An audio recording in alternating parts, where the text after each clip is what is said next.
Pessoal, sejam muito bem-vindos a essa nossa live, tá?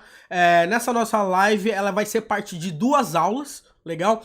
E o objetivo nessas 2 aulas é a gente conseguir fazer um ciclo completo no desenvolvimento de uma aplicação, de um serviço simples, mas que o desenvolvimento disso, ele faça parte de um processo de entrega contínua da nossa aplicação. Tá?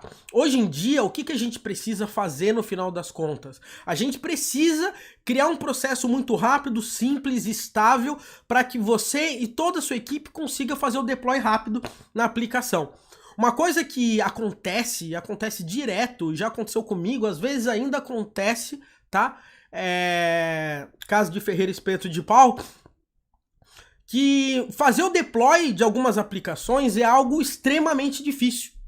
E por que é difícil? Porque dá medo, tá? Você tem uma aplicação grande, inchada, um monte de gente trabalha nela, às vezes ela não tem testes que cubram boa parte da aplicação, e quando você vai fazer o deploy da aplicação, o que simplesmente acontece? A aplicação cai, ok? Morre todo mundo, a empresa para, entendeu? E é um prejuízo danado para todo mundo. Então, o que acontece? A gente tem que entender como que a gente consegue ficar mais motivado para entregar algo todo dia para os nossos clientes.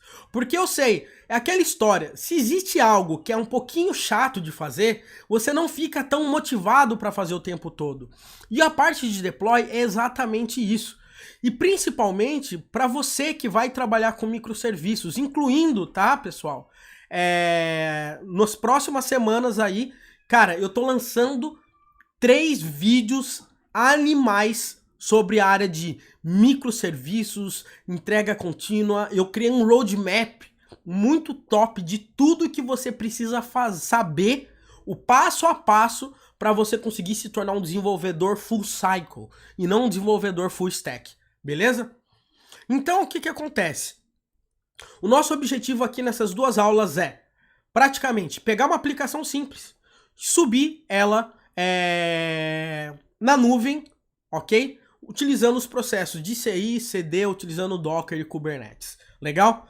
Hoje a gente vai fazer uma parte, uma aplicação muito simples, e na quinta-feira a gente vai fazer isso subindo um serviço bacana com Laravel.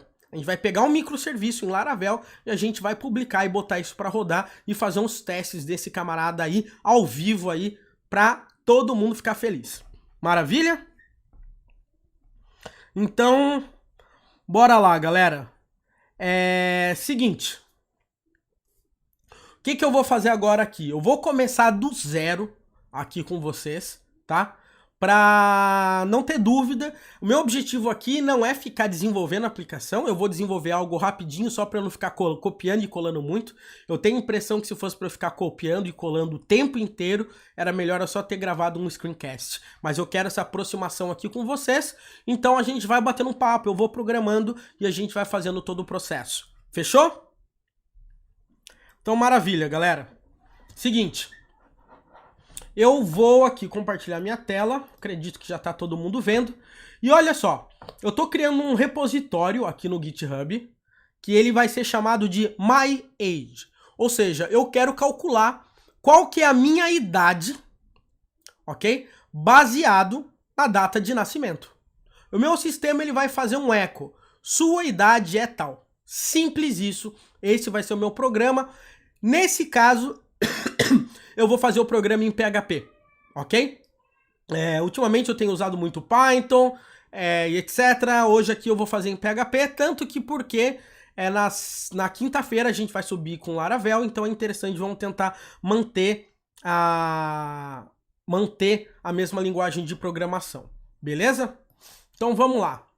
Vou criar aqui, por enquanto eu não vou selecionar esse cara aqui, a gente vai falar desse cara depois, ok? Na realidade, eu até vou selecionar, tá?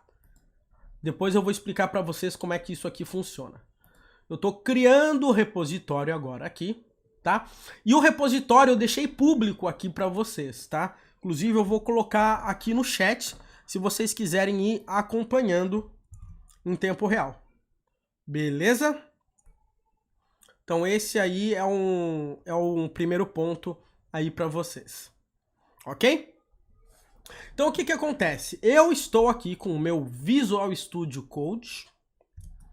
Vamos lá. E eu tenho uma pastinha aqui chamada Age. Legal, com um arquivo aqui gitignore. Não tem nada nesse camarada ainda aqui. Uma coisa que eu queria saber, tá? Todo mundo consegue ler bem aqui? Que eu tô escrevendo. É importante para mim saber. Antes de eu começar a digitar. Vê se todo mundo consegue enxergar bem. Se todo mundo conseguir enxergar bem, ótimo, eu uso esse aqui. Ou se não, eu uso o meu terminal, que eu posso fazer isso também. O que vocês preferem?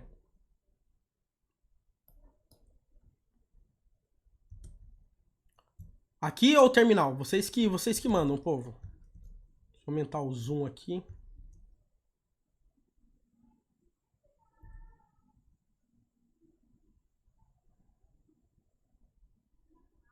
Tá tranquilo mesmo? Vou deixar assim fica um pouquinho maior aí para todo mundo ver. Beleza? Ok. Galera, sabe de uma coisa? Eu vou usar o terminal. Eu vou usar o terminal e ponto. Vai ficar melhor. Então é o seguinte. Vamos lá, tô aqui no meu terminal. Vou aumentar o zoom aqui para ficar ainda melhor. Sou meio paranoico com essa história de tamanho das fontes. Porque depois, no final das contas, fica ruim pra galera que tá vendo no mobile e etc. Tá? Então beleza, pessoal. Vai ser uma aplicação PHP. Então eu vou dar um Composer init. Todo mundo aqui já ouviu falar em Composer init? Vou colocar age, description, meu e-mail, minimum stability, package type, deixar em branco, licença, vou deixar em branco. Você quer as dependências normais, interativas? Por enquanto não. E você quer as dependências de requirement, de development? Sim.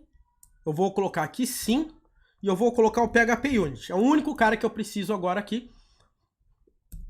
Porque o PHP Unit... Pode saber?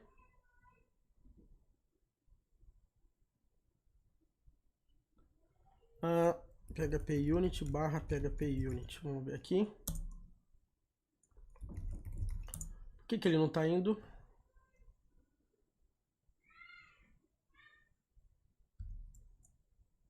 Zero.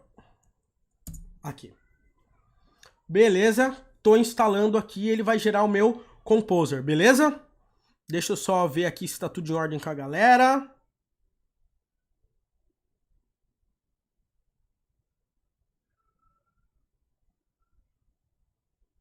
E compartilha o vídeo aí com a galera, povo. Ele pegou a última versão. Vou dar um ok, eu vou gerar aqui esse camarada. Quer que instalar as dependências? Sim. E maravilha, ele vai fazer a minha instalação do meu PHP Unit aqui bonitão pra mim. E tá feito o meu PHP Unit, tá? Então já apareceu a minha pasta vendor aqui pra mim. E eu já vou colocar minha pasta vendor aqui no meu git ignore. Vou dar um git status aqui pra ver se tá tudo em ordem. Ele vai falar que não existe repositório, então eu vou dar um git init. Git status. Maravilha. Ok. Tá rolando aqui. Agora o que eu vou fazer, pessoal? Como eu disse pra vocês, eu vou trabalhar de uma forma bem simples aqui para criar um programinha bem besta, algo bem simples. Então deixa eu já criar uns diretórios aqui que fica mais fácil. Vou criar um diretório chamado src, vou criar um diretório chamado testes, vou criar um diretório chamado public. Que mais que eu preciso? Por enquanto nada. Somente esses diretórios. Dentro do diretório, vamos lá, src. Vou criar um diretório chamado app. E dentro do diretório testes, eu também vou criar um diretório app. Aqui pra mim. E eu acho que tá ok de diretórios. Maravilha? Então, tô aqui no meu VS Code. Primeira coisa que eu vou fazer, galera. Galera que é de PHP deve estar ligada nisso, né? Quando você vai criar uma aplicação e você está querendo criar um namespace aqui, a gente vai ter que dar uma ajustada no Composer. Eu vou fazer isso depois. Não esqueçam de me falar, ok? Senão eu vou esquecer e eu vou ficar sofrendo com o código aqui, tá? Então depois a gente mexe com o Composer. Então eu vou criar aqui um arquivinho aqui, tá? Eu vou chamar esse cara de age.php. Ela vai ser uma classe extremamente simples aqui em PHP que eu vou criar, onde o meu namespace vai ser app, a minha class vai ser age, legal? E nessa minha class age tá ok. Agora, o que eu vou fazer aqui também, dentro dessa minha pasta testes aqui, app, eu vou criar uma pastinha chamada de, um arquivo chamado agetest.php. E nesse camarada aqui, o que eu vou fazer simplesmente? Eu vou criar aqui, botar o namespace aqui para mim, que é chamado de testes/app. Vou dar um use/phpunit/framework/test_case. Maravilha. Vou criar aqui minha class ageTest extends test case. Pessoal, se eu cometer uns erros bizarros de PHP, eu vou pedir ajuda aos universitários, tá? Porque meu PHP tá um pouco enferrujado, tá? Quem trabalha comigo o tempo todo sabe que o PHP tá meio enferrujado. E aqui eu vou criar um public function test calculate age. Ok? E aqui eu vou dar um this assert equals somente para testar, para a gente fazer o nosso ambiente de teste funcionar. Ok? O nome Composer está errado. Estão falando para mim aqui.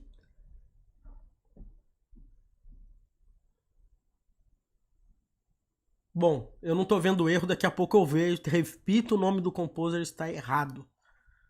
Bom, daqui a pouco eu vejo qual nome está errado. Eu não estou conseguindo pegar nome ainda de errado. Williams/age. Bom, ok. Então vamos lá. O que a gente vai ter que fazer agora em relação ao nosso Composer é fazer com que ele consiga entender os nossos namespaces, tá? Então eu vou carregar aqui a nossa parte do autoload. E dentro do nosso autoload aqui, ele já gerou aqui para mim. Dentro da parte do autoload, se eu não me engano é a PSR4, é isso mesmo. PSR4. E na minha PSR4 eu vou definir o meu namespace app, src/app/.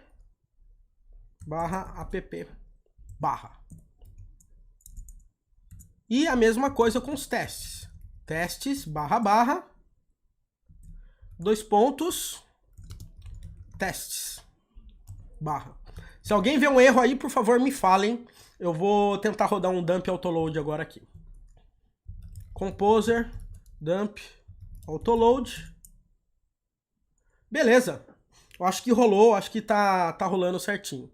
Povo, eu falei pra vocês que eu não ia ficar copiando e colando, mas eu vou quebrar essa promessa agora aqui com vocês.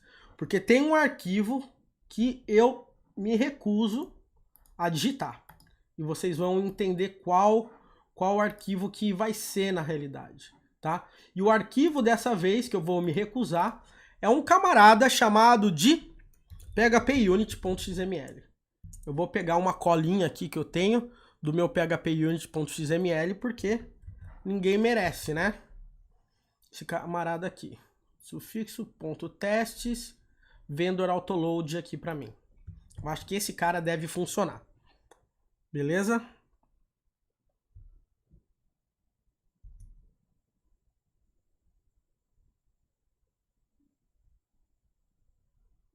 Vamos lá. Agora, deixa eu só ver o seguinte. Vendor /bin/phpunit. Beleza, funcionou de primeira, hein? Os nossos testes já estão rolando. Então é o seguinte, povo, só pra gente gerar uma coisa útil aqui, pra gente não ficar que nem bobo, tá? O que eu vou fazer é o seguinte, nesse age teste, a minha ideia aqui vai ser o seguinte, tá? Vai ser uma coisa muito teste. Muito simples, eu vou criar aqui o today, é igual a new barra date time.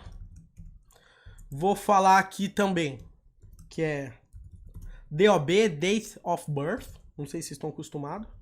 Mas, ok. Barra date time. E aqui eu vou setar a minha data de nascimento. Eu vou colocar a minha data de nascimento real aqui. Quem sabe os meus queridos alunos me mandem um presente no meu aniversário. Tá? Então eu vou setar minha data. E a minha ideia aqui vai ser o seguinte. Eu vou colocar age é igual a new barra app barra age. Eu vou passar isso no meu construtor.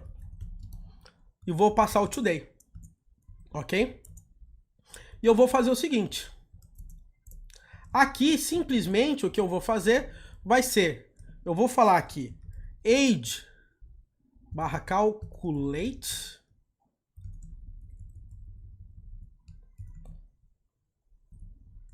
é 34, ok?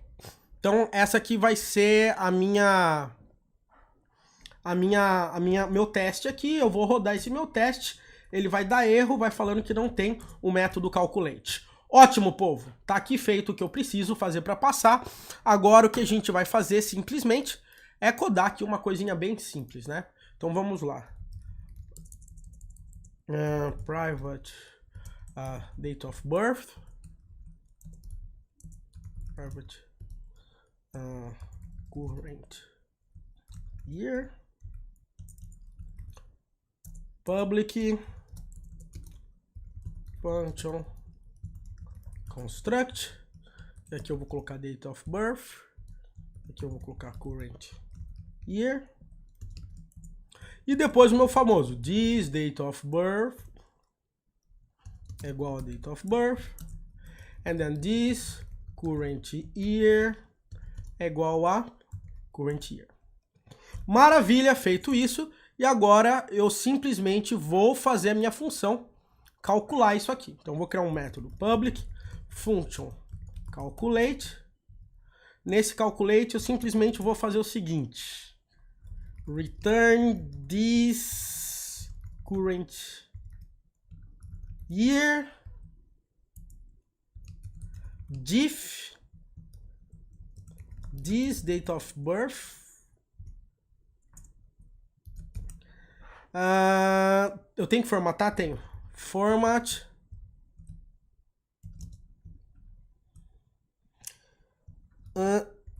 Year dessa forma. Será que isso aqui vai? Foi. Beleza? Temos a nossa aplicação feita bonitinho aqui pra gente, tá? Maravilha? Então, opa. Falar do meu class maiúsculo tá me incomodando também. Ok? Então é o seguinte, tá rolando, a minha aplicação tá funcionando bonitinha. Beleza? Então é o seguinte, povo. Agora que a minha aplicação tá funcionando, todo mundo entendeu, coisa simples, tá? Se você não programa em PHP, não tem problema, como vocês puderam ver. Eu simplesmente estou calculando a minha idade aqui, passando a data, ele tá dando um acerte. Meu teste muito bobo aqui que eu tô fazendo e tá rolando. Agora que vem o grande ponto da minha questão, tá? Aqui que vem o grande ponto. Tudo isso está funcionando no meu computador porque eu tenho o PHP instalado, tá? E tá o 7.1 ainda, tem que tomar vergonha de atualizar, tá? Mas você vai perceber que eu também não tomei essa vergonha de atualizar porque eu tô utilizando um camarada que é o Docker, tá? Então, a primeira coisa que eu vou fazer aqui, primeiro é git add ponto git commit -m first commit. E eu tenho que ir aqui no meu GitHub e vou dar um push aqui para vocês. Beleza? Quem quiser ver, meu código já tá online aí para vocês. Beleza? Então, já tá lá no ar o meu branch tudo rolando. Eu não coloco o tipo, sabe por quê, Vinícius? Porque porque eu uso o PHP 3, tá? Zoeira, é só uma app simples mesmo pra gente trabalhar. Então tá aqui no meu GitHub tudo subindo. Agora é o seguinte, pessoal, existem várias formas de a gente trabalhar pra gente utilizar essa aplicação. Normalmente, o que a pessoa faz? Sobe uma hospedagem, cria um servidor na DigitalOcean, por exemplo, sobe um Apache, um PHP, um Nginx com PHP FPM, não interessa, ou vai na Amazon, utiliza várias formas. Mas o grande ponto que a gente tem que entender aqui é o processo que a gente está trabalhando. Criar a aplicação e mandar para o GitHub é só uma parte do meu processo, ok? É isso que eu quero deixar muito claro aqui para vocês, legal? Mas eu quero que esse processo ele vá mais longe ainda para mim. O que eu quero que isso aqui faça no final das contas? Eu quero que esse processo ajude eu a fazer a publicação da minha aplicação de uma forma mais automática, rodando os meus testes, rodando num cluster que tem um load balancer rodando bonitão para mim, entendeu? Então, esse que é o nosso objetivo e é isso que a gente vai começar a fazer agora aqui para vocês, tá? Então agora a gente vai começar a falar de um camarada, tá? Que eu acho que a maioria dos desenvolvedores hoje já trabalham, ou se não trabalham já ouviram falar, ou normalmente tem uma noção, que é o famoso Docker, tá? Eu não quero entrar nos detalhes, eu não quero que isso inclusive vire um curso de Docker, da mesma forma que eu não queria que virasse uma aula de PHP de como criar um teste, tá? Mas o grande ponto aqui da gente com o Docker vai ser simplesmente em a gente conseguir fazer com que essa nossa aplicação ela vire uma imagem, tá? Ou seja, quando a gente for rodar essa nossa aplicação, a gente já tem uma imagem Docker prontinha com a nossa aplicação instalada e testada, tá? Então essa que é a nossa ideia principal, certo? Ou seja, ter uma aplicação que a gente sobe fácil e que a gente consegue testar. Como que a gente vai fazer isso? Primeira coisa que a gente vai fazer, e nesse caso é uma aplicação simples, por isso que eu quero fazer nessa aula uma aplicação simples, depois a gente usa o Laravel, porque vai entrar banco de dados. Eu vou criar aqui uma imagem, eu vou utilizar aqui nesse meu Dockerfile, esse meu Dockerfile, o que ele é na realidade? Ele é um arquivo que vai ser executado pelo Docker para gerar a imagem do que eu estou precisando, para gerar a imagem da minha aplicação. Nesse meu caso, eu estou utilizando uma imagem desse camarada aqui que já me traz o PHP FPM instalado com o Nginx funcionando liso, tá? Então esse aqui é um ponto importante para mim. E a partir daqui, o que eu vou fazer? Eu vou fazer algumas configurações aqui para eu botar essa aplicação para rodar, legal? Então deixa eu fazer rapidinho isso aqui. User share Nginx, eu estou dizendo que quando o Docker começar a rodar para ele já entrar nesse diretório. Toda aplicação, quando a gente tem um Nginx configurado de cara, ele, para quem manja do Nginx, a gente sabe que ele fica nessa pasta. Nginx ele tem uma pasta HTML, tá? Eu quero remover essa pasta HTML porque eu vou usar ela de uma forma um pouco diferente, tá?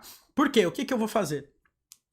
Eu vou copiar toda a minha aplicação e vou guardar essa minha aplicação no meu Nginx, ok? Então, nesse momento, eu estou baixando uma imagem, mas eu estou modificando esse cara, copiando a minha aplicação para dentro do Nginx, ok? Tá claro isso aí para vocês, pessoal?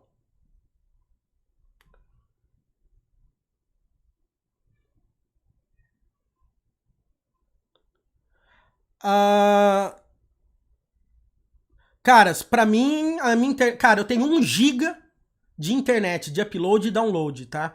Então eu não consigo mexer em nada aqui, beleza? Espero que a galera esteja conseguindo acompanhar, beleza? Tá? Então é o seguinte, então o que eu tô fazendo? Eu tô simplesmente pegando uma imagem do Docker, ou seja, ele tá pegando pra mim um PHP FPM Nginx instalado, ok? Ele vai baixar, eu vou remover a pasta HTML do meu Nginx e vou copiar essa minha aplicação, ou seja, eu vou copiar essa minha pasta aqui, ó, toda dessa minha aplicação, tá? Dentro dessa minha pasta do Nginx, lá no meu servidor, ok? Agora, o grande ponto aqui é o seguinte, pessoal. Quando a gente copia apenas esses arquivos, o que vai dar errado aqui de cara, que vocês já devem saber, tá? O que dá errado? A gente tem um arquivinho aqui que eu vou dar uma dica para você. A gente tem um arquivo chamado gitignore. O que vai dar errado na minha aplicação?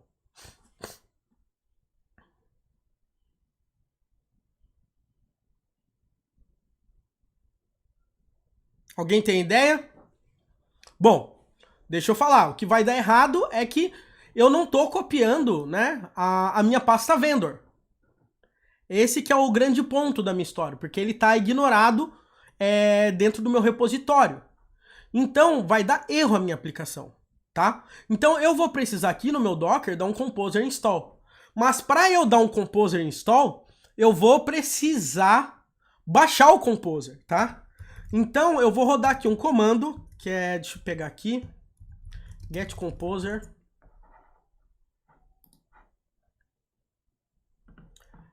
Ele tinha um com curl aqui usando...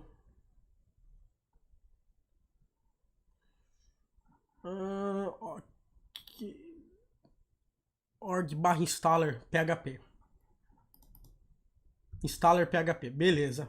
Então aqui eu vou dar um curl -ss https get composer org/installer pipe php. E depois que eu fizer isso, eu só tô pulando de linha aqui, tá, pessoal? Para ficar melhor, tá? Depois que eu fizer isso, eu vou mover o meu composer.far para minha pasta user/local/bin/composer. E também depois eu vou dar um composer install. E depois eu vou fazer o seguinte, aqui que tem a mágica, ln-s public html. Todo mundo entendeu o que eu acabei de colocar aqui? O que eu estou fazendo aqui é baixando o composer.par, eu estou movendo ele para minha pasta user local bin. Para quê? Para que eu consiga executar o composer de qualquer local do meu computador, né, da minha máquina. E eu estou dando um composer install aqui para mim. Legal? Fechou? Então, esse aqui é o meu primeiro ponto que eu tô fazendo esse camarada aqui rodar. Legal? Então, esse aqui é o nosso primeiro ponto. Deixa eu só fazer um negócio aqui. Docker build ponto. Olha o que ele está fazendo aqui, pessoal. Ele está baixando, está copiando, baixando o Composer e rodou o Composer aqui para mim. Beleza? Ok? Então, isso que aconteceu aqui para mim na minha máquina, tá? E ele criou esse link simbólico, ln-s, para quem não manja muito de Linux. Ele está fazendo o seguinte, olha, cria um link simbólico na pasta HTML, né, que é aquela que eu apaguei no início, mostrando o conteúdo de public, que é onde que eu vou ter a minha aplicação aqui, que vai ter o meu index, tá? Esse é o meu ponto aqui. Porém, o que eu vou fazer o meu Docker fazer aqui também? Eu vou pedir aproveitar para ele rodar meus testes, tá? Então eu vou colocar aqui vendor/bin/phpunit. Vamos ver se vai rolar.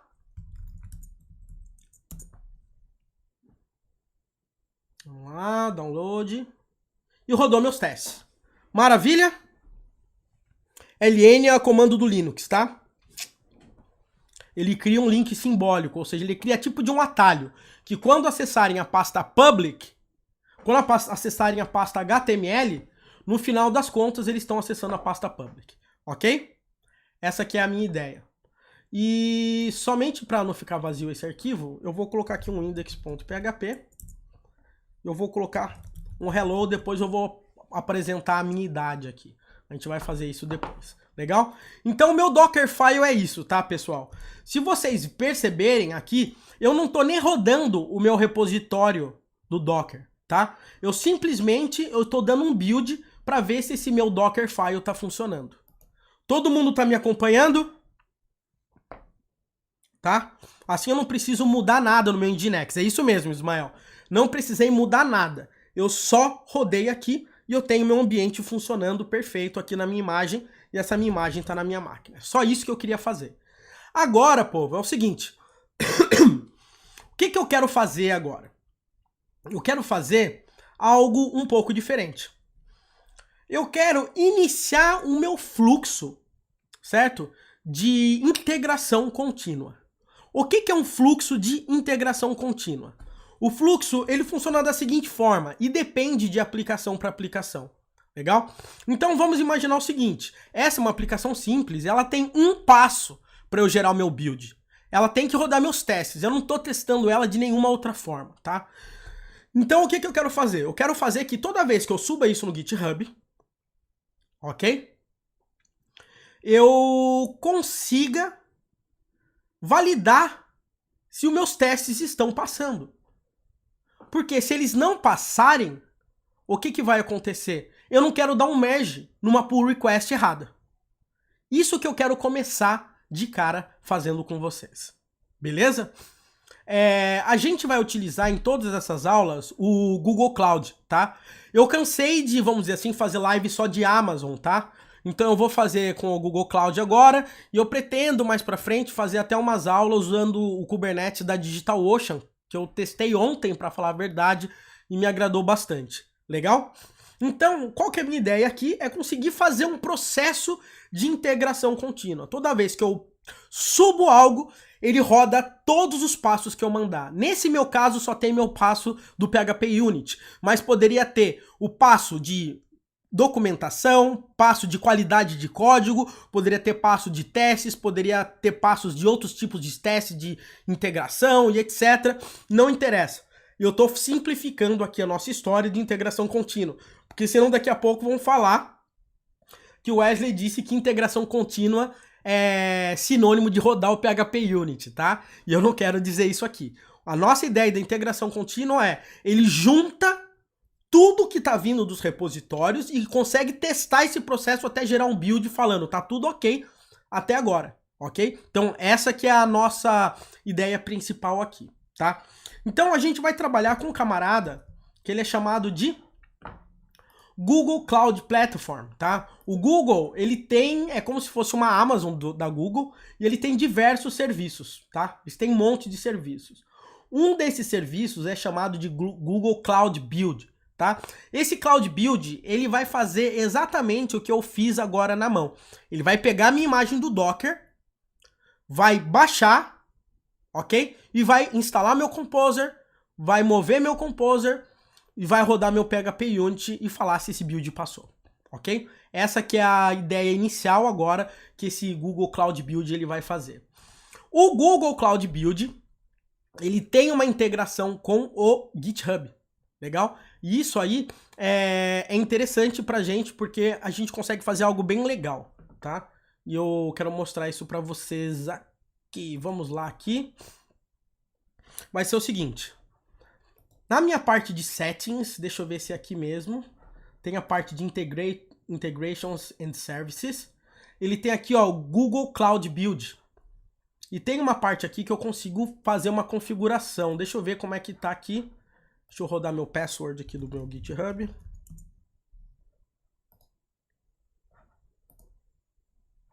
Eita.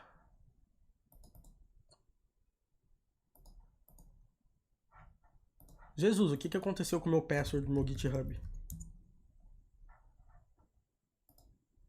Caras, tem alguém me sacaneando.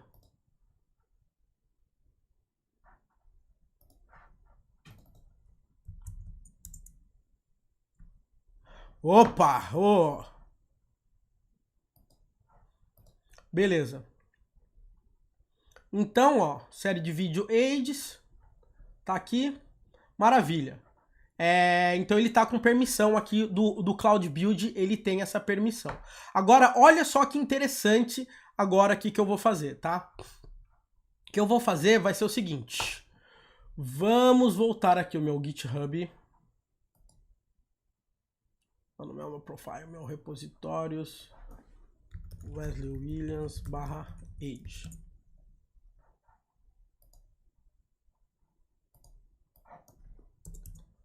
Cadê meu repositório aqui? Ele chama myage, né? Beleza. Então tá aqui esse meu camarada. Agora o que eu vou fazer? Eu vou fazer o seguinte. Eu vou pegar essas alterações que eu fiz aqui, tá? E eu vou jogar isso num outro branch. Vou criar um branch chamado aqui develop. E nesse meu branch, aqui, eu vou dar um git add.git commit -m adicionando Dockerfile. E vou dar um git push origin develop. Legal? Acabei de subir aqui. E aqui ele já aparece aqui para eu comparar e criar uma pull request. Porque eu fiz isso em outro branch, ok? Mas o que acontece? Eu não sei se você percebeu aqui, tá? Mas ele já de cara, ele deu aqui que eu consigo dar um merge. Legal? E isso aí, na maioria das vezes, não é tão legal. E por que eu digo que não é tão legal? Porque e se esse meu código estiver bugado? E se os meus testes não estiverem passando nesse meu código? O que eu faço aqui, tá? Então é aqui que a gente tem que se ligar, tá? Se você perceber aqui, ele deu um xizinho aqui pra mim. Não sei se você tá percebendo aqui, tá? Ele não deu um xizinho aqui. A pasta vendor não é pra subir pro GitHub, tá, Ronaldo? Ele tá ignorada, tá? Ele tá dando um xizinho aqui. E olha só o que eu vou fazer agora aqui. Vamos lá. Eu vou pegar aqui no meu Cloud Build. Vou ver na minha história aqui. Deixa eu só pegar aqui. Vídeos Age. Deixa eu só ver se ele não está confundindo com alguns outros testes que eu fiz. Que eu fiz vários testes de calculidade, de série de vídeos, usando Kubernetes, usando várias outras tecnologias aqui, tá? Então perceba aqui qual que é a minha ideia. A minha ideia é que toda vez que um processo que eu subir aqui, eu quero que ele rode esse camarada aqui, dizendo se tá ok ou não, tá? Esse é o nosso primeiro ponto que a gente tem que organizar. O segundo ponto também é a gente conseguir criar alguns gatilhos no nosso Cloud Build, tá? E eu vou começar fazendo isso com o Cloud Build. É isso, Gustavo. O Cloud Build ele substitui nesse caso aqui o Jenkins, tá? Então vamos lá. Olha só o que eu vou fazer. Nessa parte de triggers aqui, tá? Eu vou adicionar uma trigger. Eu vou falar que ela vem do GitHub.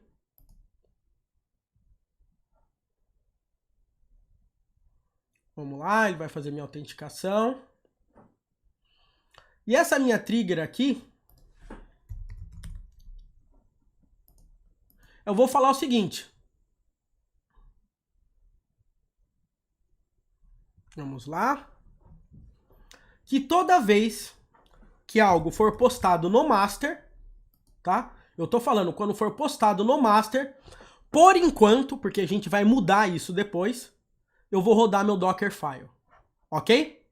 Então isso que eu quero fazer agora aqui com vocês. Então tô criando aqui o meu age aqui, certo? Eu criei essa trigger, beleza? Tá claro aí pra vocês, galera? Por favor, me digam se tá todo mundo me acompanhando aí no que eu tô colocando, beleza? Então, o que eu vou fazer agora aqui? Eu vou fazer o seguinte, para não precisar fazer um commit agora lá no meu branch, etc, eu posso até dar aquele merge, Vamos dar esse merge aqui. Opa. Eu vou criar um pull request. E olha só. Tá vendo aqui, ó, na primeira vez que eu fiz isso, ele deu uma falha no meu Cloud Build, falando que ele não conseguiu se conectar com o Google Cloud Platform, tá? Isso aqui é a primeira coisa que ele colocou aqui para mim na primeira vez que ele deu aquele erro, porque ele não estava totalmente configurado. Legal? Agora o grande ponto é o seguinte, eu vou dar um merge no meu pull request assim mesmo, tá? Quando eu chegar aqui no meu Google Cloud Build, o que vai acontecer? Ele vai começar a rodar esse camarada agora aqui. E olha os logs que ele vai começar a fazer. Ele vai pegar aquele meu Dockerfile, vai começar a baixar meu Dockerfile, tá? E depois ele vai baixar o Composer, rodar o PHP Unit e vai falar que tá tudo ok. Legal? Essa que é a ideia inicial aqui do meu Cloud Build. Lembrando que esses passos aí, eles poderiam ser muito maiores. Legal? Então, olha só, ele tá fazendo todo aquele processo, ó. Tá rodando, tá instalando aqui o Composer e etc.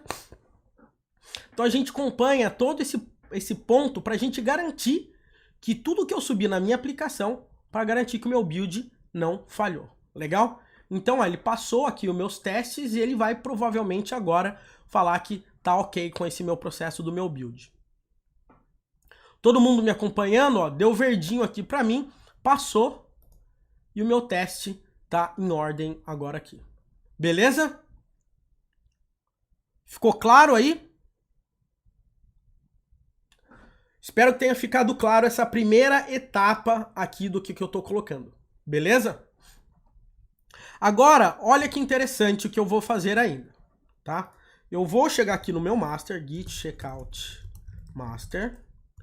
Vou dar um git pull origin master. Legal? E eu consegui atualizar aqui o meu master.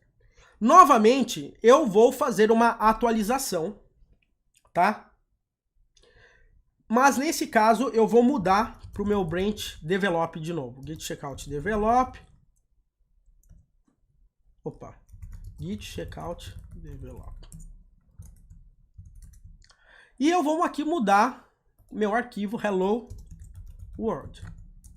Simples assim. Git add ponto, git commit -m, adicionando hello world. Git push origin develop. Vou subir aqui também para mim. Ok?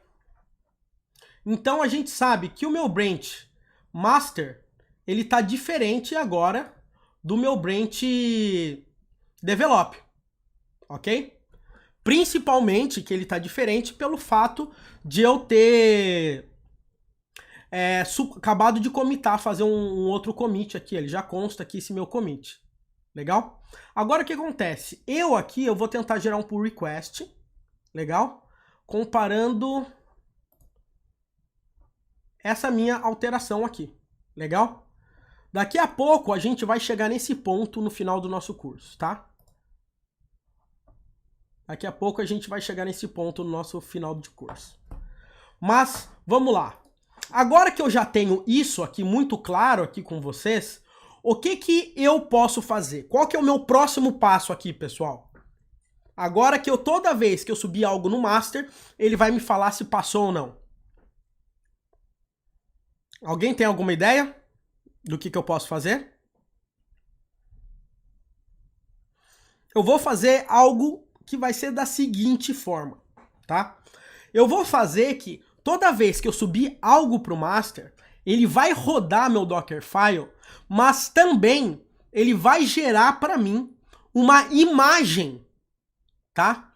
Vamos dizer assim, ele vai gerar uma imagem do Docker daquela minha aplicação para mim, ok? Todo mundo aqui conhece o Docker Hub? Por favor, pessoal, não se envergonhem de escrever no chat, ok? Quanto mais feedback eu tiver de vocês, melhor. Então, o que vai acontecer?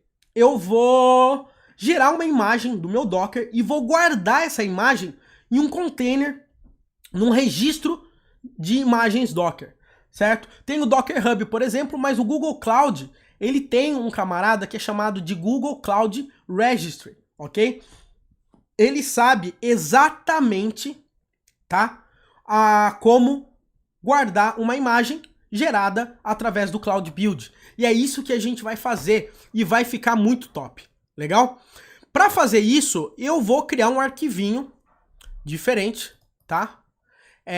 Esse arquivinho é um arquivo próprio do Cloud Build. Normalmente cada sistema, inclusive até o Jenkins, ele tem um formato próprio de arquivo, tá? Que vai ser o seguinte, vamos lá. Eu vou criar aqui, vamos lá. Deixa eu fechar esses arquivos aqui para não ficar mais me incomodando. Composer, PHP Unity, Dockerfile. Deixa ele aqui, o aqui. Tá, eu vou criar um arquivo aqui que eu vou chamar ele de cloudbuild.prod.yaml. Eu tô separando ele como prod porque ele vai ser rodado, ele vai ter, vamos dizer assim, uma versão para dev e uma versão para prod, tá? A gente está trabalhando agora aqui para prod. Legal? Diego, ele gera um número enorme, sim, de imagens, sim, tá? Para cada release que você subir na sua aplicação, certo? Que for para produção, você vai ter uma imagem. E isso é importante porque você consegue voltar para a imagem que você quiser na hora que você quiser, tá? Não tem problema de ter várias dessas imagens. Depois eu posso pensar em dar um mini curso para vocês de como otimizar uma imagem do Docker e evitar ainda riscos de segurança nela, tá? Depois uma hora eu paro para dar um toque para vocês nisso, que é importante, tá? Então o que acontece? Esse meu cloudbuild.prod, tá? O que acontece? Ele tem alguns steps que ele vai seguir, legal? O meu primeiro step aqui, eu vou chamar ele de building image, legal? É isso que eu vou pedir para ele fazer. E o meu segundo ponto aqui que eu vou pedir, eu vou falar o seguinte, como que ele vai dar um build nessa imagem aqui para mim? Simplesmente ele vai chamar um camarada aqui,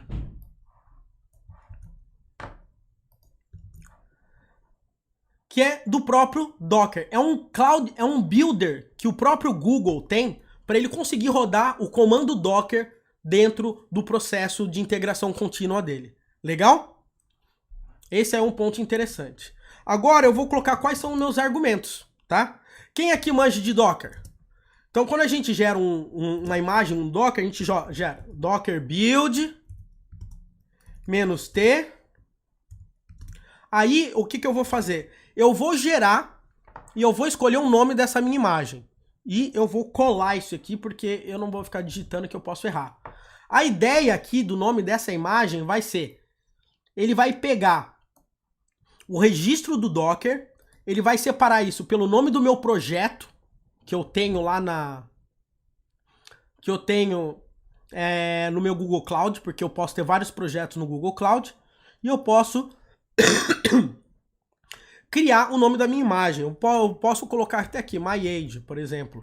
E aqui ele vai pegar o código, tá? O SHA, né? Dessa imagem.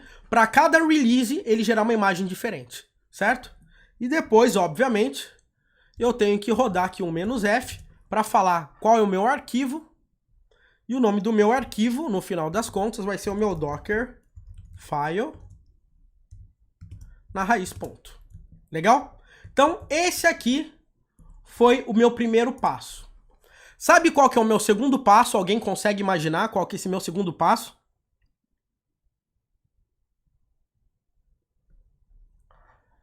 Então, o que acontece? O Cloud Build, ele não vai guardar cache, se eu não me engano, tá? Principalmente porque caso tenha alguma alteração, isso aí não fica no cache. Depois eu posso confirmar para você, tá, André?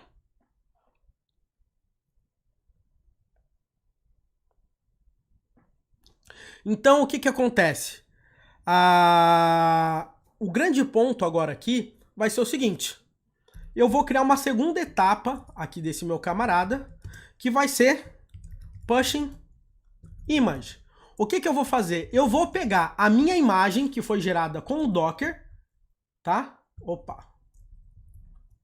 Eu vou pegar a minha imagem que foi gerada com o Docker, tá? Vou rodar ela aqui mesmo, ó. Vou pegar como um Docker e vou com o Docker subir essa imagem, tá? E como que eu vou subir? Eu vou dar um push pro meu registro aqui para mim, mandando exatamente o caminho dela que eu tinha colocado aqui pra gente. Certo? Então o que que eu tô fazendo aqui, pessoal, no final das contas? Eu tô fazendo o passo a passo para ele baixar a imagem, ok? E depois ele vai dar um push nessa imagem pro registro do Docker, certo? É isso que ele vai fazer, legal? Ou seja, eu vou pegar a imagem que foi gerada, ok?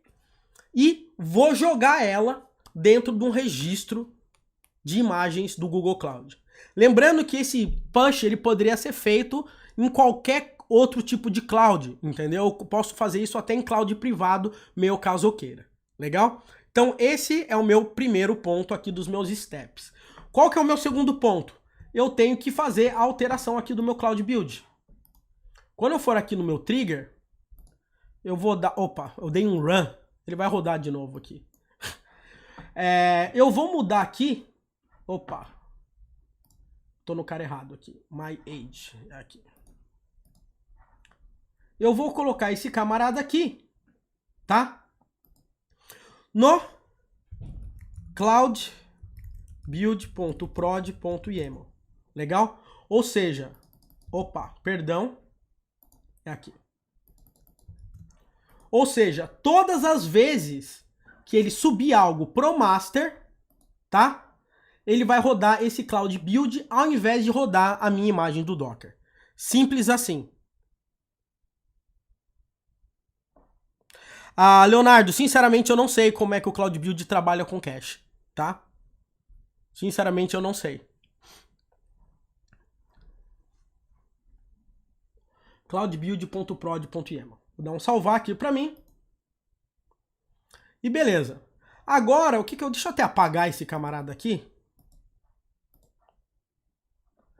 Certo? Agora o que eu quero fazer agora? Eu vou fazer o seguinte, eu vou dar um run aqui. Opa. Ah, não vai funcionar porque eu não fiz o upload, né? Claro! Git status, git checkout master, git add ponto, git commit, adicionando cloudbuild.prod, git push origin master. Legal? Só de eu ter feito isso, provavelmente ele já vai subir agora, ele vai começar a rodar aqui, né? Porque eu subi no master. Olha aqui, ó, push to master. Então, o que ele vai fazer agora? Perceba que eu tenho as minhas duas etapas nessa parte aqui, tá? Ele tem a parte de building image e ele tem a parte de pushing image, que foi exatamente aqueles passos. E o mais legal é que você pode ter quantos passos você quiser. E é aí que eu digo para você no processo de integração contínua.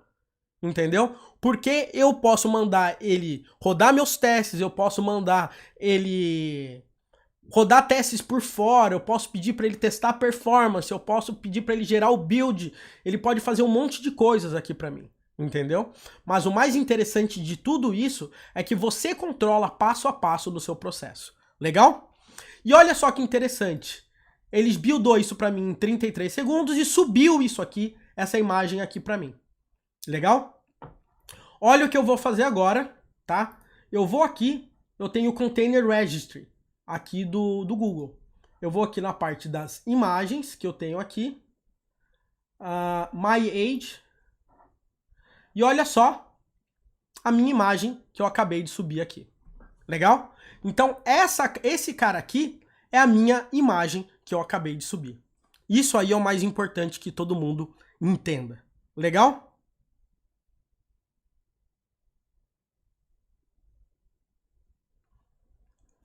Beleza?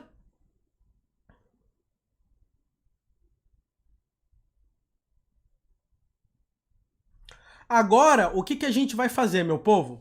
Seguinte, uma vez que a gente tem a imagem, eu quero colocar isso aqui, tá? Fazendo o seguinte. Eu quero usar um outro cara aqui, chamado de Kubernetes. Quem aí já ouviu falar no famoso Kubernetes? Alguém aqui já utilizou ou já teve alguma experiência para trabalhar com Kubernetes?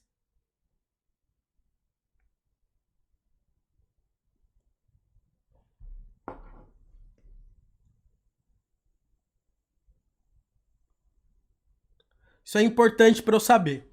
Por quê? Porque o Kubernetes, tem muita gente que pensa que o Kubernetes é um tipo de um Docker, mas na realidade ele não é, tá? O Kubernetes, como é que ele funciona? O Kubernetes funciona da seguinte forma. Ele é um orquestrador de container. O que que acontece? Ele é um cara que gerencia os containers pra gente, entendeu? E isso aí é o mais interessante possível, porque imagina que eu tenho apenas uma aplicaçãozinha teste. Se eu tivesse 10 aplicações, 10 serviços, como que eu consigo colocar um balanceador de carga? Como que eu consigo? E se um container meu morrer? Como que eu subo esse cara de novo? Então o Kubernetes, ele toma conta de tudo isso para mim, tá? E a ideia do Kubernetes é uma ideia bem legal, sabe por quê? Porque eu tenho um poder computacional que eu posso utilizar.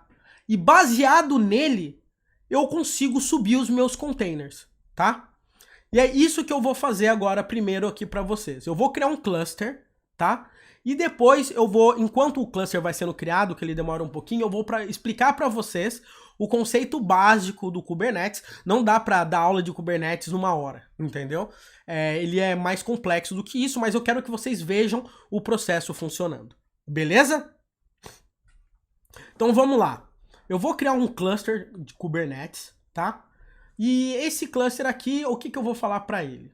Eu vou falar aqui, ó, vou chamar esse meu cluster de MyAge Cluster, tá?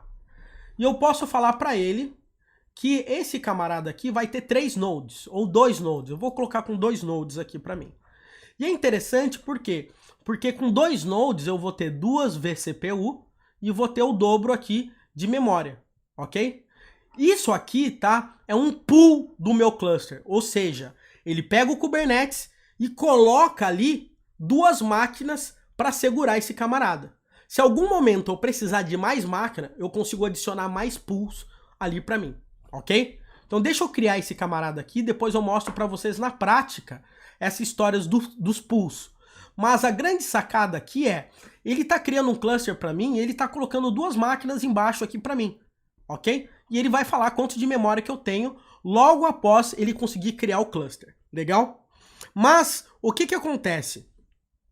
O grande ponto de tudo isso é o seguinte: para eu conseguir subir esse container, tá? E é isso que eu quero que vocês prestem atenção agora. Ele tem que ficar dentro de algum lugar, o meu container, no Kubernetes. E esse lugar que ele fica, ele é chamado de pod. POD. Legal? Então, o que que acontece? Com o POD, né, que é o pod, você consegue colocar um ou mais containers dentro dele. E o Kubernetes, o que que ele faz? Ele fica gerenciando a saúde desses pods. Se algum container der algum problema ali dentro daquele pod, ele mata aquele pod e sobe um novo rapidinho para você. É isso que o Kubernetes faz. Entendeu? Então vamos imaginar que eu tenho o meu container, a minha aplicação, né? Daquela imagem que eu criei do Docker. E eu tenho o meu pod, que fica dentro ali. Toda vez que esse meu container travar, der algum problema, o meu pod quebrar, acontecer, cair uma máquina inteira, o Kubernetes vai verificar e vai criar um novo pod subindo aquele container para você. Ok?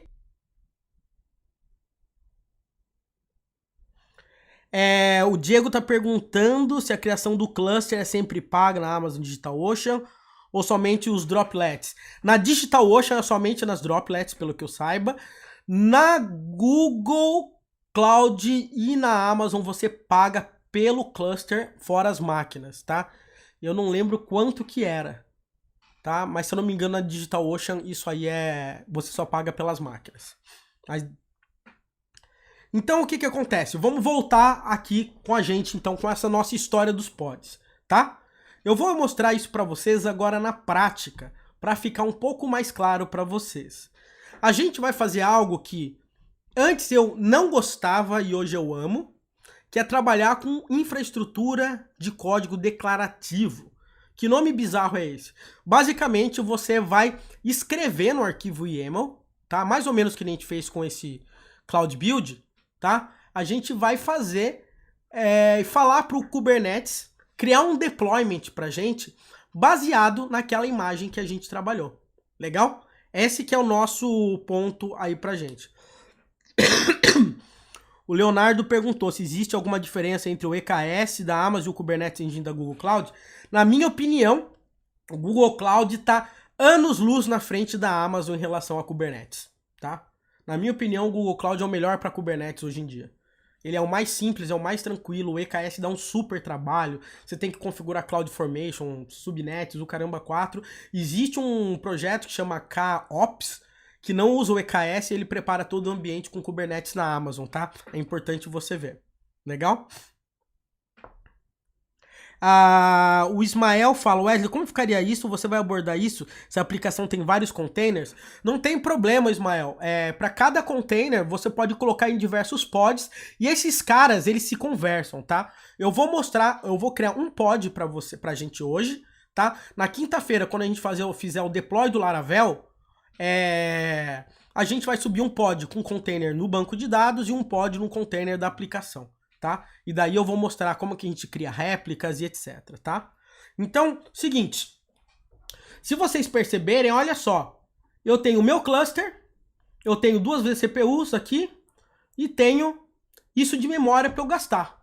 É isso que me importa agora aqui, eu não quero saber das máquinas. Aquelas máquinas, se morrer, sobe outra. Entendeu? Se der problema naquele pool, eu posso criar mais pools. Eu posso criar pools em regiões diferentes, inclusive, entendeu? Então é muito interessante a parte de disponibilidade desse camarada aqui. Legal? Então vamos lá. Eu vou mostrar para vocês, tá? O seguinte. Como que a gente consegue trabalhar com Kubernetes? A abreviação de Kubernetes, tá? Normalmente a gente chama de K8. Tá? Que basicamente é o K, daí Kubernetes e o S no final, tá? É para abreviar. E nesse nosso caso aqui, eu vou criar aqui pra gente, tá? Um arquivo, deixa eu ver como é que eu vou chamar o nome desse arquivo. Vou chamar esse arquivo de deployment, simplesmente, porque eu posso fazer o deployment de diversas containers e aplicações e etc. Entendeu? Nesse nosso caso, a gente vai ter somente um, eu vou chamar só de deployment, pra gente não perder tempo. Vou colocar deployment.yaml. E agora, aqui que vem a mágica aqui pra gente, tá, pessoal? Por quê? Essa parte é um ponto muito importante aqui pra gente, porque a gente vai criar um processo pro Kubernetes entender para fazer o deploy daquela imagem que a gente está trabalhando. Entendeu? E é esse que é o ponto importante. Primeira coisa aqui. API version extensions /v1 beta 1. Existem diversas extensões, mas isso aqui é o mais padrão, tá? E eu vou falar que o tipo desse arquivo é um arquivo de deployment. E vocês vão perceber que conforme a gente for avançando, a gente tem diversos tipos de arquivo do Kubernetes. A gente tem deployment, a gente tem service, a gente tem persistent storage, a gente tem bastante coisa, tá? Mas fiquem tranquilos, vai ser top, confiem. Eu vou colocar aqui metadata e eu vou colocar aqui um name desse meu deployment é Nginx PHP. Labels, para caso eu queira fazer um label aqui, eu vou colocar Nginx PHP. Eu sempre tenho que fazer isso para eu conseguir encontrar o nome desses meus pods, do meu deployment, de tudo que estiver utilizando esses camaradas, tá? Agora aqui, eu vou, nesse momento, falar qual que é a especificação desse meu deployment, tá? Então, a minha primeira especificação, eu vou falar que toda vez que esse deployment subir, ele vai gerar 2 réplicas para mim. Ou seja, eu vou ter 2 pods, 2 containers rodando a minha mesma aplicação. Ok? Ficou claro isso aí pra galera, pessoal? Entendeu? O Ismael pergunta, eu posso ter um pod com 5 containers, outro com 2, outro com 1? Pode sim, Ismael, mas o recomendado e que eu sempre trabalho é um pod para um container, tá? Mas você pode ter quantos pods você quiser, quantos containers você quiser dentro de um pod. Mas como um pod ele pode quebrar facilmente, subir um monte de container dentro de um pod às vezes pode ser ruim. Eu prefiro trabalhar com um container por pod. Você não vai gastar mais ou menos recurso por fazer isso. A não ser que você esteja numa cloud paga, se eu não me engano, a Azure, a da Microsoft, ela tem um plano que você tem um certo limite de pods, etc. Senão você tem que fazer upgrade na máquina, tá? Aqui eu vou colocar selector. Isso aqui, pessoal, vocês vão entender um pouco mais pra frente, na realidade no próximo arquivo que a gente for criar, que é a partir desse match labels que ele vai saber qual pod ele vai pegar para fazer o deployment, para liberar no sistema pra gente. E eu vou colocar aqui o tier para mim, o web server. E aqui o meu selector, eu vou colocar aqui template. E aqui eu sou obrigado a repetir. Isso eu não gosto do Kubernetes, mas são dados diferentes. Metadata, aqui para mim, eu vou colocar labels, de novo, app, Nginx, PHP. Nada que sempre um copiar e colar não resolva, tá? E aqui, pessoal, que é o mais importante nesse momento, tá? Que é o seguinte, eu tenho agora a especificação do meu template. E é isso que eu queria que vocês prestassem atenção, tá? O que é a especificação do meu template? Eu vou falar quais são os containers que eu vou rodar dentro desse meu camarada. E é nesse momento que eu vou falar qual a imagem que eu vou utilizar. XPTO, daqui a pouco eu altero aqui. Eu vou colocar como que vai ser o nome dessa minha imagem aqui, eu vou chamar de Nginx PHP. E eu vou falar qual a porta que esse camarada vai fazer. Eu vou falar que a container port, que vai ficar liberado, vai ser a porta 80, que é a porta que a gente vai utilizar.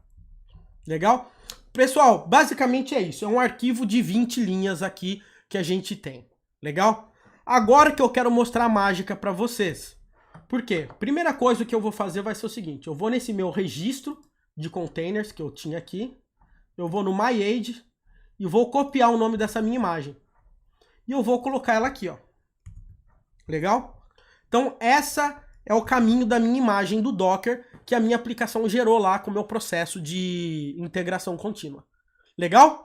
Pessoal, tá todo mundo entendendo. Eu não digo para entender claramente o arquivo, mas eu preciso que vocês entendam a ideia, tá? Se vocês entenderem, essa é o grande ponto principal. Isso aqui vai ficar mais visual daqui a pouquinho e vai ser interessante que vocês vão ver mais ou menos na prática como que a coisa funciona. Legal? Então é o seguinte, pessoal, eu tenho um arquivinho de deployment que eu tô falando o seguinte, olha, você vai subir um container para mim com 2 réplicas de um pod, ou seja, a unidade mínima do Kubernetes, onde ele gerencia os nossos containers, com essa imagem aqui. Legal? É isso que esse arquivo tá falando no final das contas. Ok? Agora, o que que acontece? O Google não cobra por container criado, nada disso. Você tem aquele poder computacional, você faz o que você quiser, tá? Então agora o que que eu vou fazer? Eu vou chegar aqui no meu Kubernetes do Google e vou clicar aqui, tá? Na opção de Connect. Eu posso conectar usando um shell do próprio Google ou posso utilizar o meu comando aqui local na minha máquina, tá? Para fazer isso, eu não vou ensinar a fazer isso aqui, porque isso todo mundo vai conseguir fazer, que é instalar o Google Cloud, o arquivinho, o pacote, né, o SDK do Google, que você instala para rodar os comandos, e você tem que instalar o kubectl, que é o cliente do Kubernetes. Se eu não me engano, quando você instala o Google Cloud, ele já instala o kubectl para você também, tá? Ismael, a imagem não foi gerada novamente. Eu peguei a imagem daquela vez ainda, tá? Eu não gerei, eu tô usando a mesma imagem ainda, ok? Aquela imagem que a gente gerou do último push que a gente fez pro master. Agora o que eu vou rodar? Eu vou rodar esse comando aqui e ele vai configurar aqui basicamente o meu terminal, certo? Para eu rodar com o meu Kubernetes lá no Google, legal?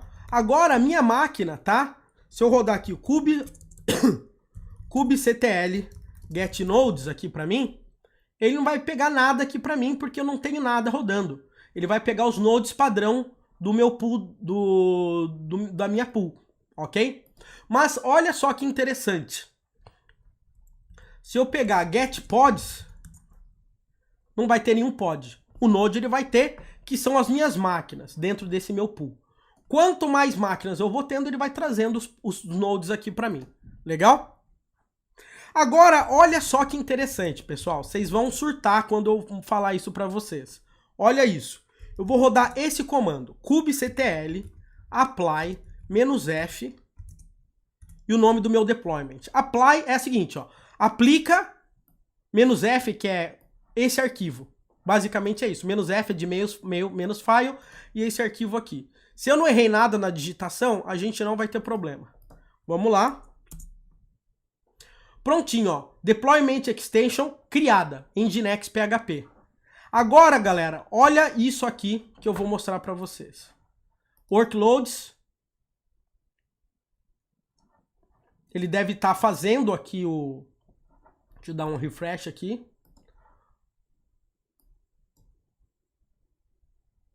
Ou se eu... Opa, deixa eu ver se eu coloquei alguma coisa errada. Pods are pending. Ah, ele está criando o container ainda aqui para mim. Aqui, subiu. Então, olha que interessante, pessoal. Só de eu rodar aquele comando, ele já pegou aquela minha imagem e criou 2 pods para mim rodando aquela minha aplicação aqui para mim. Aqui para mim, nesses pods, eu não sei em qual node, em qual máquina ali debaixo do meu cluster que está rodando esses pods. Eu não tenho que me preocupar. Se uma máquina cair, o Kubernetes vai criar o pod em outra máquina, entendeu? Então, isso aí que a gente não tem que se preocupar. Eu mandei rodar 2 réplicas, tá? Então, eu tô rodando essas réplicas aqui para mim. E tá funcionando. Eu tenho aqui, ó, meu Nginx PHP com 2 pods. Ok? Deu pra sacar a ideia principal, povo? Simplesmente subir. Agora, o que muita gente vai perguntar, e foi a primeira coisa que eu perguntei quando eu estava aprendendo o Kubernetes, é o seguinte: como que eu acesso a minha aplicação se ela está no ar? Na realidade, o meu pod, ele está disponível na rede interna do meu Kubernetes. Mas eu não criei uma ponte, um serviço, para eu conseguir acessar esse pod de fora. E para isso, o que eu vou fazer? Eu simplesmente vou criar aqui para mim um tipo de um arquivo que é um arquivo de serviço para eu liberar, certo? Esse serviço aqui pra gente. Então eu vou criar aqui um arquivo que eu vou chamar de service.yaml. Legal? E nesse meu arquivo service.yaml, o que eu vou fazer? Eu vou liberar, ou seja, eu vou criar aquele serviço, tá? Então eu vou colocar aqui, ó, API version v1. Opa. Kind service. Lembra que aqui o type era deployment, aqui é service. E aqui eu vou colocar metadata name Nginx PHP service. Eu vou chamar esse serviço. Legal? Labels, eu vou colocar que é app Nginx-php. E aqui, pessoal, que vai uma parte que é uma das partes mais importantes. Que aqui na minha spec, eu vou falar o seguinte: qual é a porta que eu tenho que liberar, certo? Eu vou falar que a porta é 80. E eu vou falar quais pods eu quero pegar para esse serviço ser liberado. E é aqui que eu tô falando aqui para vocês. Eu tenho um seletor de name. Tá? Lembra que eu falei para vocês que isso aqui ia ser muito importante? Match labels.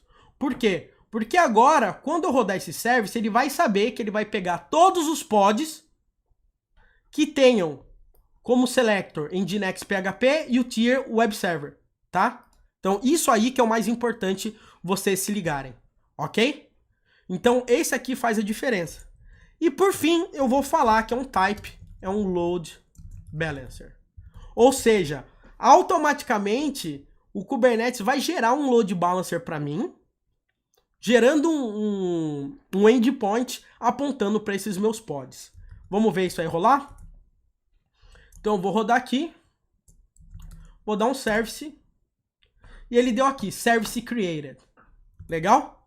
Agora, ó, se você for aqui em service, você vai ver que esse meu serviço ele está criando. Isso aqui ele demora um pouquinho, tá? Porque ele está criando o endpoint. Mas um detalhe aqui para você.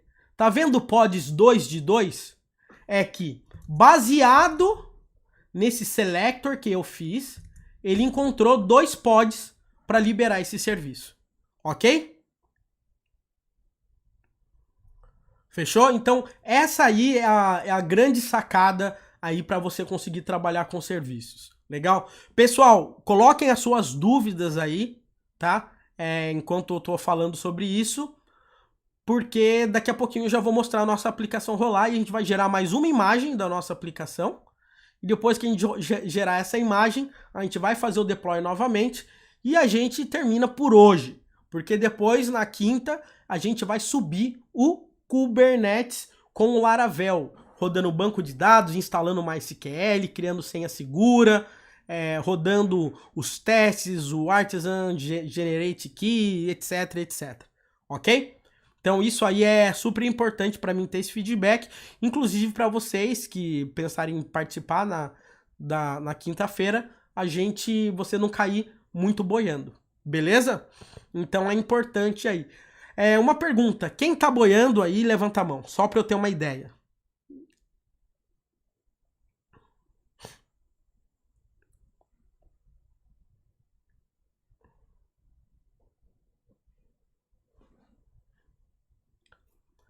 Bom, tô esperando o pessoal responder e ele tá criando um endpoint aqui para mim, ó. Criou o endpoint agora para mim, ó, se você ver esse IP. E ele deu aqui o meu hello. Ok? Então tá aqui a minha aplicação. Eu vou colar aqui no chat para vocês a URL da nossa aplicação que a gente acabou de fazer o processo de deploy. Agora o que eu vou fazer? Eu vou mudar aqui a nossa aplicação. Lembra que eu tinha botado Hello World, mas eu acho que eu coloquei no Develop. Aqui pra gente. Vamos procurar Public. Ah, aqui tá Hello mesmo. No Dev que tava diferente. Vamos fazer o seguinte, para ter um pouco de PHP na história, né? PHP require us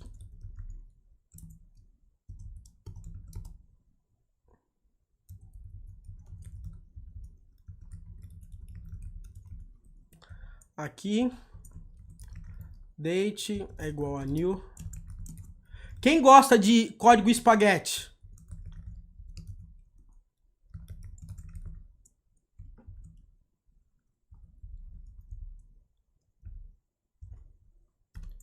Quem gosta de código espaguete? Você está a ponto de ver um.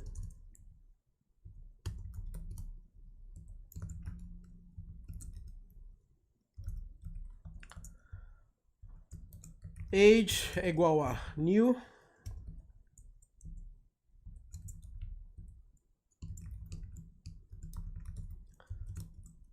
Today.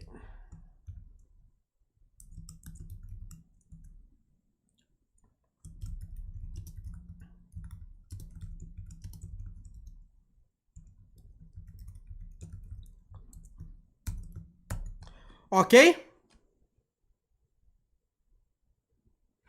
Então tá aqui.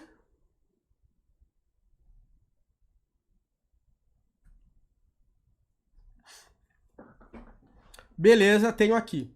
O que eu vou fazer agora? Eu vou chegar aqui no meu master, git status, git add ponto, git commit -m,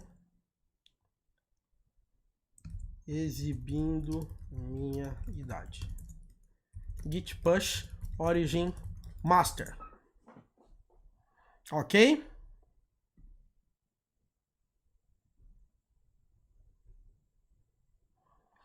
Tô subindo e agora o que a gente vai fazer? Eu vou chegar aqui no meu Cloud Build. Ele já tá rodando aqui para mim, o meu build, com aquelas minhas 2 etapas. Tem erro no meu datetime?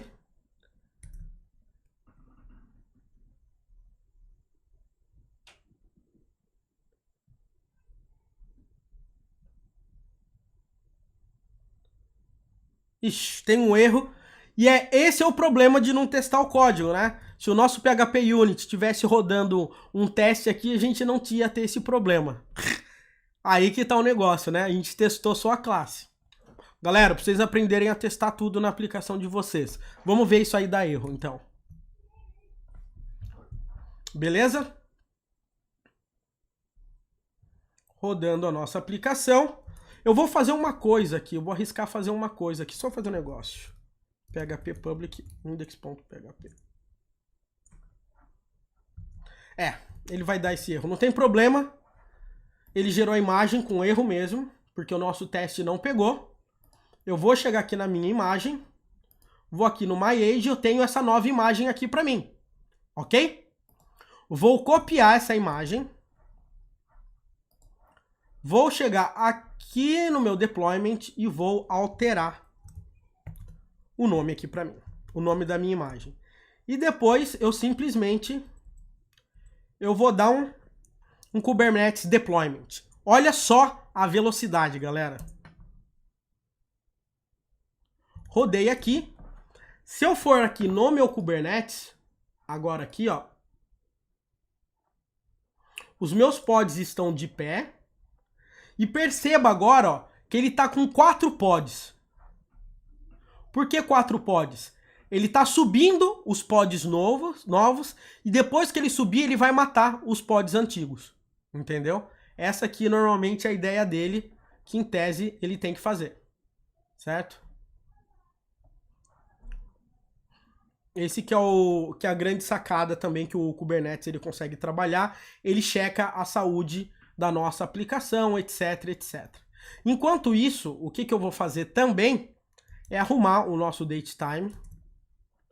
Cadê o meu datetime? Datetime. Aqui. Ele tá dando erro ainda? Deixa eu ver. Ele tá dando fatal error aqui na realidade, hein? Ah! Calculate, né?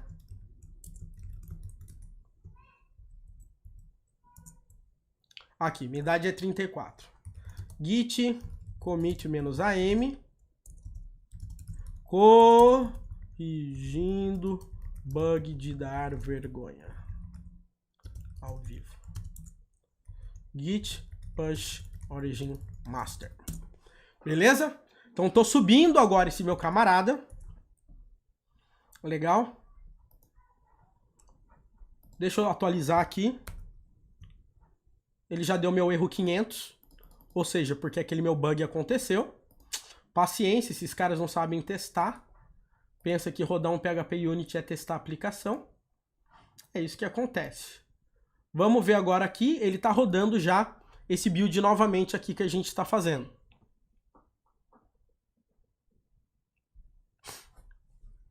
Beleza? Agora que ele fizer isso, a gente vai fazer a mesma coisa. A gente vai pegar aquela imagem e aplicar no Kubernetes. Agora, o que a gente vai fazer também? Na quinta-feira, eu vou deixar esse processo para a gente automático. Ou seja, foi para o master, roda isso e já coloca em produção. Vai para develop, ele só testa se está funcionando, se os testes estão passando. Foi para o master, gera imagem e vai para produção, ok? Bom, subiu a nossa imagem. Agora eu vou pegar aqui meu container. Vamos lá aqui. MyAge, vou pegar a minha última versão desse meu cara. Meu deployment. Vou trocar aqui esse meu camarada. E vou rodar de novo aqui meu deployment. E agora, aqui no meu Kubernetes, ele tem que começar a fazer aquele meu trabalho de novo. Ou seja, começar a criar meus pods novos, subir essa minha imagem e depois matar os outros dois. Legal? Então é isso aqui que tem que acontecer. Isso demora alguns minutos, segundos, depende muito de réplica. Aqui, já rodou, né? Minha idade é 34, ok? Ou seja, pessoal, imagina, cara, que fluxo fantástico de a gente conseguir trabalhar. A gente desenvolve a nossa aplicação, sobe a aplicação no GitHub, e daí, de repente, quando a gente publica no master, por exemplo, ele gera imagem, roda os testes, essa imagem gerada vai automaticamente para o Kubernetes vai e publica a aplicação no ar automaticamente, entendeu?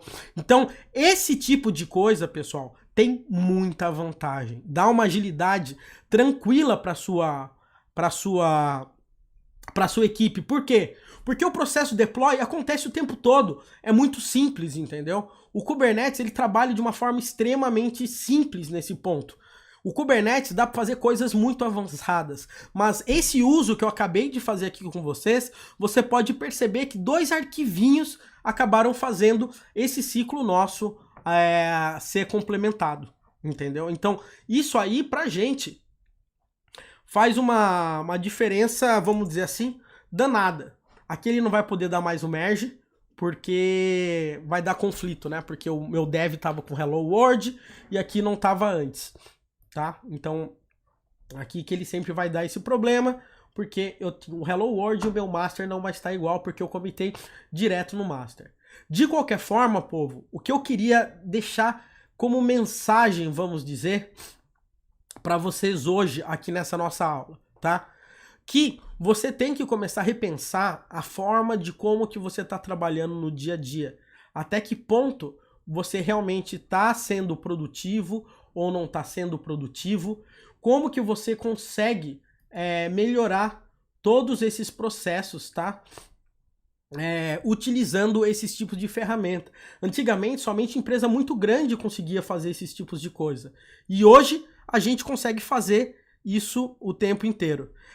Lucas, esse IP, enquanto esse serviço estiver vivo, o IP é esse. Mas você consegue criar os IPs e depois desse serviço falar para ele pegar aquele camarada para você sempre garantir, tá? Então, você pode ficar tranquilo. Em relação a isso, dá para você conseguir forçar também, porque não tem cabimento, né? É muito interessante porque eu consigo gerar storage com Kubernetes, eu consigo gerar arquivos de variáveis de ambiente, senhas e etc. Eu consigo, aqui no caso do Google, você consegue fazer deploys de aplicações marketplace, etc. Inclusive, eu acho que eu consigo fazer o Jenkins, botar o Jenkins no próprio Kubernetes automático aqui pelo Google, tá? É bem interessante, tá? Então, esse aí é a grande sacada. Povo, quais são as principais dúvidas que a galera tem aí que eu consigo, provavelmente, eu posso ou não conseguir tirar com vocês, tá?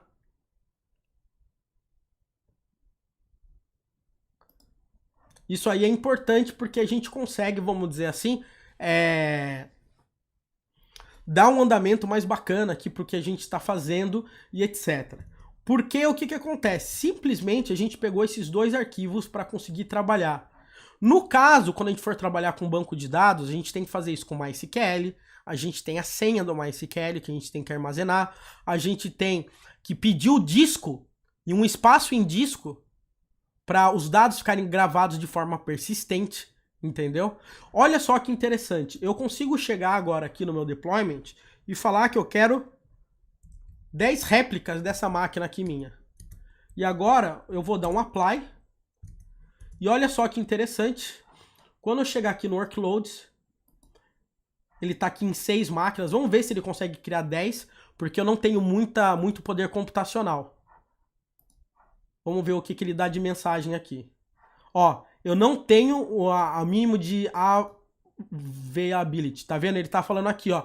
Eu não tenho CPU o suficiente para subir uma máquina dessa. O que eu vou fazer agora aqui no meu cluster? Eu vou chegar aqui no meu cluster, vou editar esse meu cluster e vou adicionar aqui um novo pool de máquina. Eu vou chamar esse pool test. Eu vou colocar aqui mais 2 vCPUs com 7 GB e meio de memória, blá, blá, blá, blá, blá, blá. E 2 nodes desse. Então a minha memória vai lá para cima. Eu vou ficar com... Eu vou manter, vai, uma vCPU só, com mais 2 nodes. Ok? Vou dar um done aqui e vou dar um save. Então perceba, pessoal. Agora eu adicionei mais um pool de máquinas. Eu tô rodando vou rodar com 4 máquinas. O pool principal, que tá o meu Kubernetes, e mais 2 pools de máquinas, tá? Onde eu acabei colocando mais poder computacional. Provavelmente agora o Kubernetes, o cluster, ele vai começar a ser atualizado para conseguir adicionar esse pool aqui que a gente acabou colocando. Entendeu? Deixa eu ver se ele colocou aqui. Será que ele não subiu o meu outro pool?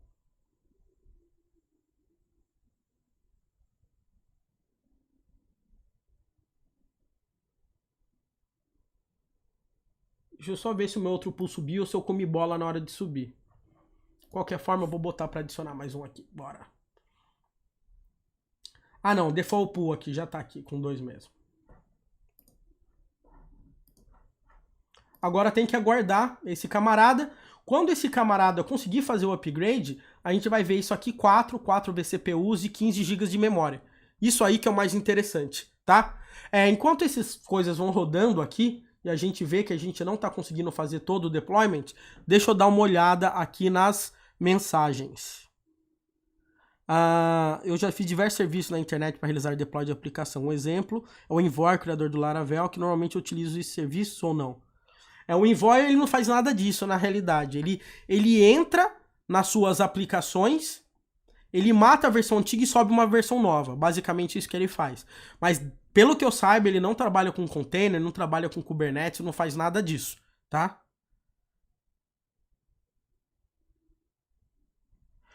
O Rodrigo falou aqui que ele não sabe como a hospedagem do sistema recebe a nova versão da aplicação. Não entendi muito bem, Rodrigo. O passo de cópia da imagem pode ser automático. Ricardo, exatamente isso, tá? Na quinta-feira eu vou mostrar esse processo sendo automático, inclusive alterando o nome da imagem e fazendo o deploy no Kubernetes, entendeu? Isso aí que vai ser legal. A gente vai fazer esse processo rodando de forma automática, tá? O Mikael perguntou: quando eu trabalho com Docker e Kubernetes, o container é descartável. O que acontece com o banco de dados? O banco de dados ele é separado em 2 partes, tá? Uma parte que é a aplicação do banco de dados e outra parte são os dados. Quando você trabalha com o Kubernetes, por exemplo, você fala, eu tenho esse banco de dados MySQL e para esse banco eu preciso de tantos gigas. Automaticamente, o Kubernetes aqui na cloud, ele vai criar um HD, vamos dizer aqui, virtual na parte de storage aqui para você. Para quê? Que são discos persistentes. O container pode morrer, mas o disco fica. Quando o container sobe de novo, ele lê esse disco. Beleza? Wesley, como funciona o Kubernetes com banco de dados? Por exemplo, caso um caia, o outro pode ir para o serviço de banco de dados. O Kubernetes realiza essa redundância. O Kubernetes, ele sempre vai trabalhar. Ele vai ter vários nodes acessando aquele disco, tá? Eu, particularmente, acho, se você tem uma aplicação crítica de banco de dados e etc, tá? Eu não arriscaria hoje em dia, eu posso estar até enganado, tá? De usar o Kubernetes para fazer isso. Eu pegaria serviços específicos de gerenciamento de banco de dados, tipo um RDS da Amazon, coisas desse tipo. Porque eles são específicos para cuidar de banco de dados. Eles conseguem colocar réplicas de leitura, réplicas de gravação, entendeu? E é um pouco diferente do que a gente está fazendo aqui com o Kubernetes, ok? Para coisas mais hardcore, assim, para bancos de dados, hoje eu não teria o risco de fazer isso com o Kubernetes. Eu usaria um produto próprio para banco de dados apenas para fazer isso.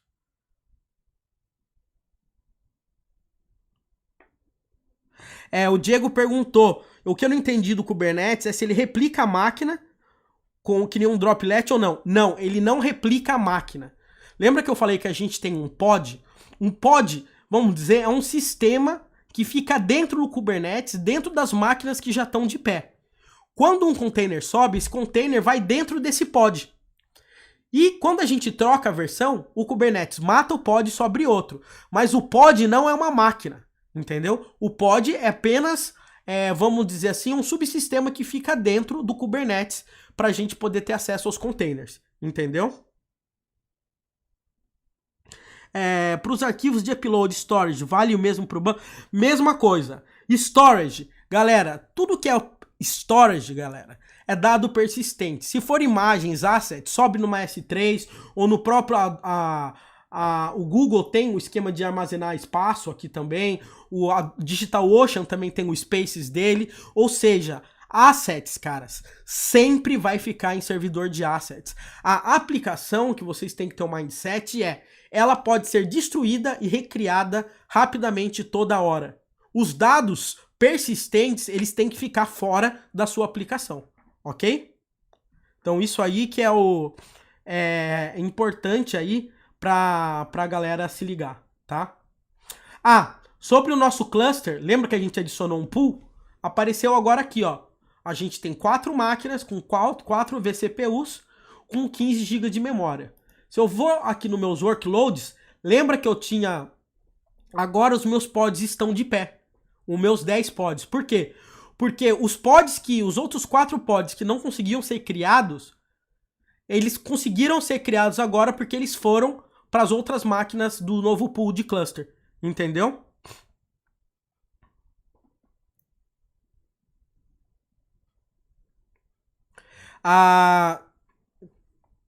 Outra coisa que é interessante também, tá, galera, é o seguinte, no Kubernetes você consegue colocar parâmetros, vamos dizer assim, que você consegue ficar verificando a saúde do seu pod o tempo inteiro, tá? E no momento que você tá fazendo deploy, subindo novos pods, ele garante que ele não vai matar os seus pods antigos enquanto todos os novos não estiverem de pé, tá? Então isso aí é um ponto mega importante, o pessoal tá falando aqui embaixo, é importante a gente citar. Na parte do Rolling Update. Para finalizar também, pessoal, eu queria falar para vocês desse projeto, tá? Eu não vou mostrar ele em nenhuma dessas lives, mas ele é fantástico, tá? E quem criou ele, na realidade, foi a Netflix. Opa, digitei tudo errado. Spinnaker. Eu não sei aqui quem já ouviu falar, tá? Do Spinnaker, tá? Mas o Spinnaker, você consegue fazer a integração desse cara com o Kubernetes e você consegue fazer todo o seu pipeline de integração contínua e entrega contínua com ele de uma forma linda e principalmente, tá? Você consegue escolher qual tipo de deploy. Você consegue escolher blue, green, red, black. Você consegue escolher deployments canários, sabe? Quando você sobe, tipo, 25% da minha aplicação tá rodando com a minha versão nova. E 75% tá com a versão velha. A minha nova tá ok? Vamos mandar para 50%. Vamos mandar para 75%. Vamos mandar para 100%. Daí tá todo mundo com a versão nova. Entendeu? Então a gente consegue fazer todos esses tipos de coisas de uma forma super automática utilizando esse cara aqui. Eu vou até colocar o link, tá? Aqui para vocês darem uma olhada, legal? No Spinnaker, tá? Esse camarada, ele é muito top, tá? A Netflix que criou. Ele é meio chato em alguns pontos para instalar.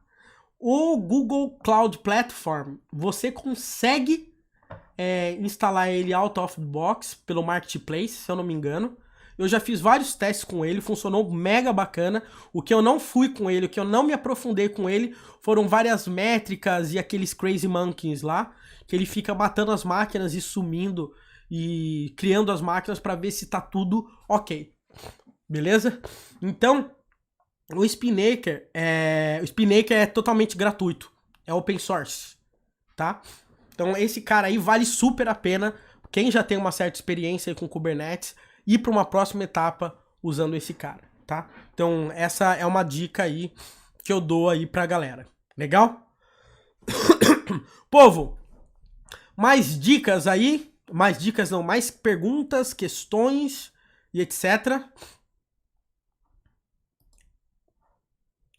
Deu para vocês pegarem a ideia do que a gente vai fazer na próxima live?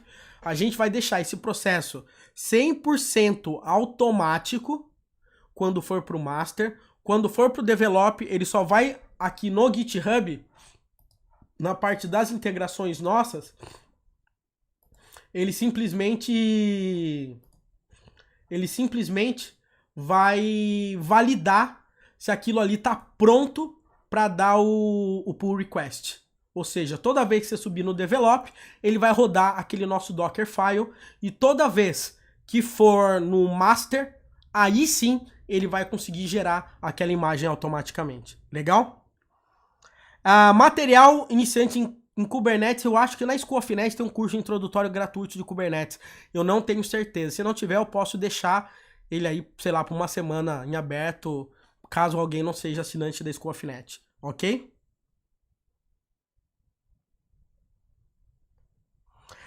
O Diego, sinceramente, cara, se você estiver pensando em usar o Kubernetes simplesmente para ter uma máquina de $5 na DigitalOcean, eu já nem faria, tá? Mas se você perceber, eu consigo subir um cluster aqui com um vCPU e com 1 GB de memória. Então, você já não vai ter muito problema com isso não, tá?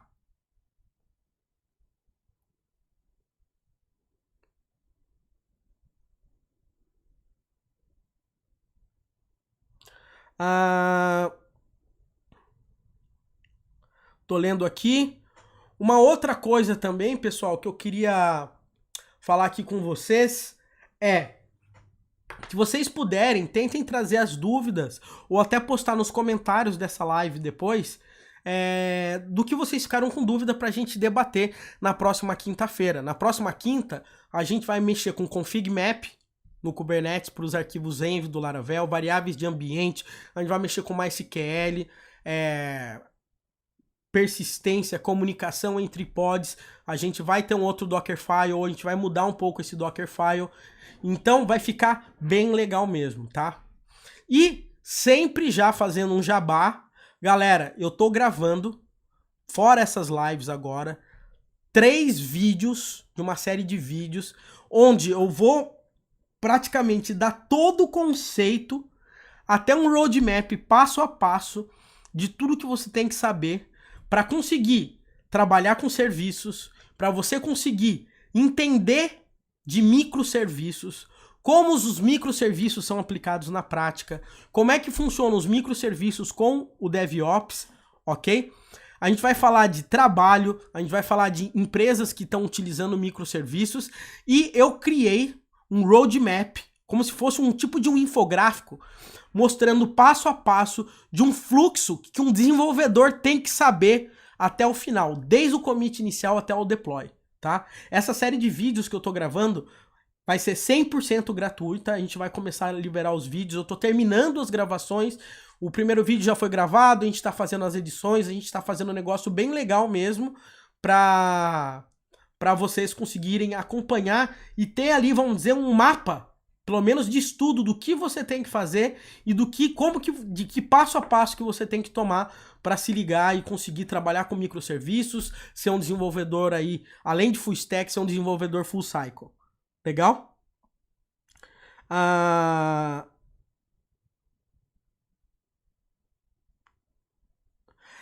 Dica que eu dou para quem moscou com Kubernetes e Docker. Bom, se você moscou com Docker, é meio que claro que você vai moscar com o Kubernetes. Então a dica que eu dou dê uma boa estudada no Docker, tá? Dá uma boa olhada no Docker, não é difícil de aprender. E cara, não dá para desenvolver hoje em dia sem usar Docker. Essa história de ter imagem é muito fácil, é muito simples, tá? O Docker, ele tem o Docker Compose, que você roda um comando, a sua aplicação inteira tá rodando no seu computador, tudo configurado, você manda pro computador do seu amigo, ele roda o mesmo comando e tá tudo igual. Não tem aquela, na minha máquina funcionou, entendeu? Então, vai funcionar bacana, tá?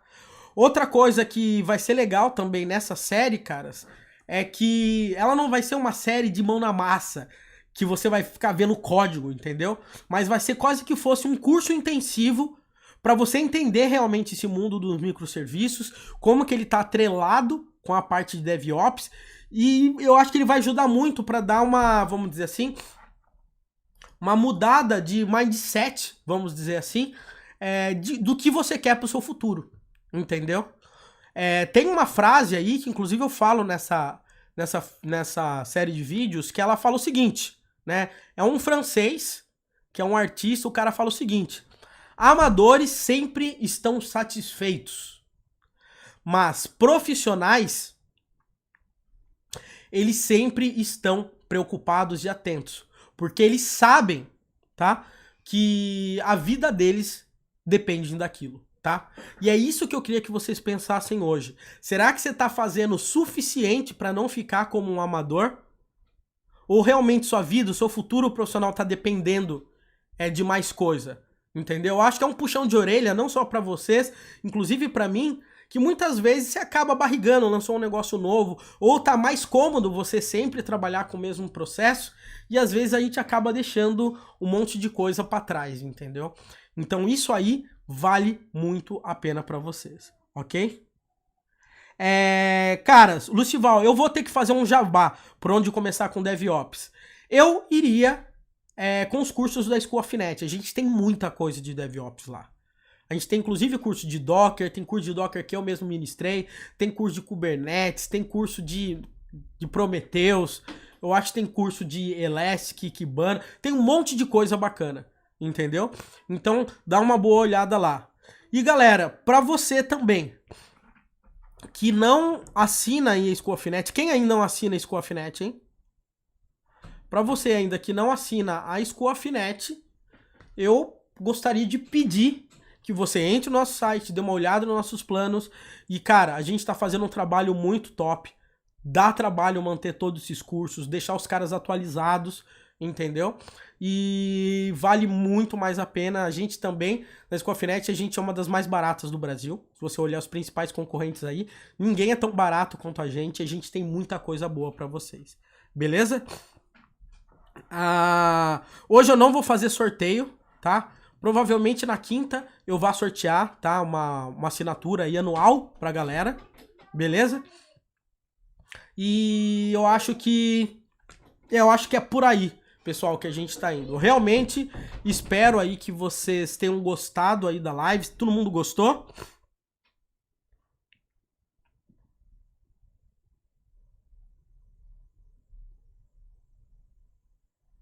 Tá? Espero que ela tenha servido aí também como uma abertura de novo horizonte para você que às vezes sempre ficava meio que preso nessa hora de integração contínua, deploy contínuo, Docker, como é que eu faço para entregar minha aplicação.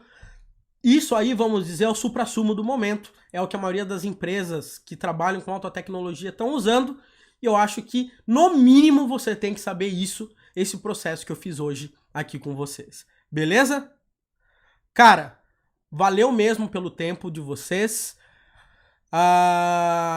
Aguardo vocês aí na quinta-feira. Tô feliz aí de ter mantido uma boa galera aqui ao vivo aí na live. Agora já tá bem tarde aí, já são umas 10 e pouco. A gente tem ainda 110 pessoas ao vivo.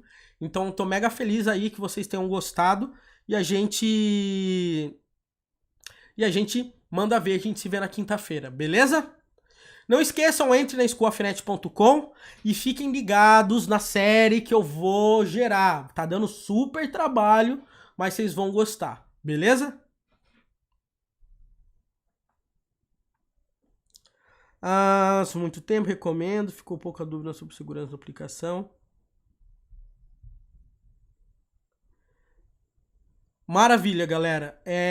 A gente não tocou muito na parte de segurança, mas o grande ponto de segurança nesses casos aqui mesmo é quão seguro a sua imagem é. Esse é o seu ponto inicial. E o Google, ele tem algumas coisas interessantes, inclusive aqui na parte de registro. Só mostrar isso aqui antes de eu finalizar. Que ele faz o seguinte, ó. Ele analisa, tá? E ele viu que essa imagem que eu gerei tem 540 vulnerabilidades que podem ser gerados, entendeu? Então, muitas vezes, depois eu faço um cursinho disso, Como que a gente consegue reduzir em, sei lá, 200% o tamanho da sua imagem e deixar ela segura, entendeu? Então isso é uma manha que muita gente acaba não fazendo, gasta espaço em disco e quanto maior a imagem, mais chance de ter vulnerabilidade de segurança. Beleza? Maravilha então, galera. Pessoal, muito obrigado. Eu vou deixar a live salva aqui no canal do YouTube. E valeu por vocês aí que estão online comigo sempre. Outra coisa, dá like, se inscreve no canal aí, tá, galera? Se inscreva no canal e segue a gente no Instagram. Inclusive, o que eu vou fazer vai ser o seguinte, a matrícula que eu vou sortear na live de quinta, o sorteio vai ser pelo Instagram, pra galera seguir a gente no Instagram lá também. Beleza?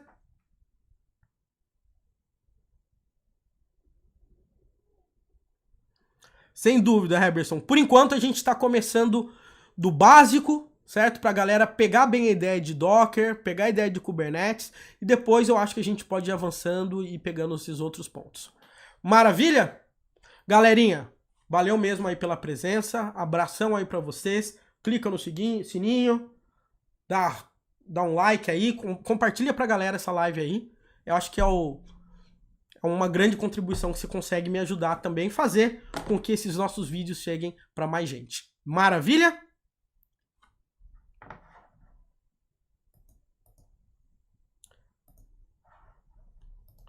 Então é isso, galera. O link do Instagram tá aí que o Luiz acabou de colocar. Povo, vou terminar por aqui, ok? Abraço para vocês e a gente vai se falando aí nos próximos dias.